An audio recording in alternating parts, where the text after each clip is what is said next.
అన్ని రకాల వంటలకు ఉపయోగపడేలా ఉండే గరం మసాలా పౌడర్ని ఎలా చేసుకోవాలో ఈరోజు వీడియోలో చూపించబోతున్నాను. ప్యాన్ బాగా వేడవ్వనివ్వండి.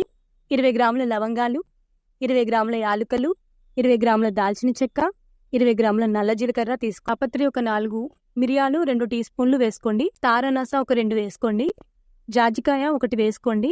బిర్యానీ పువ్వులు 4 బిర్యానీ ఆకులు వేసుకోవాలి. స్పూన్ల సోంపు వేసుకోండి.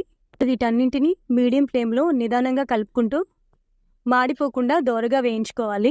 చూడండి, ఇవి వేగిపోయాయి. వీటిని ప్లేట్లోకి తీసుకొని పూర్తిగా చల్లారేంత వరకు అలా వదిలేయండి.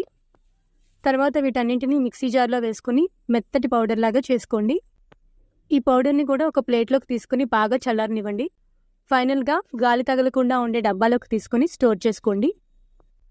ఇలా మనం చేసి పెట్టుకుంటే non veg curries, veg curries, biryanis దేనిలోకైనా ఒకటే పౌడర్ని కామన్గా వాడచ్చు.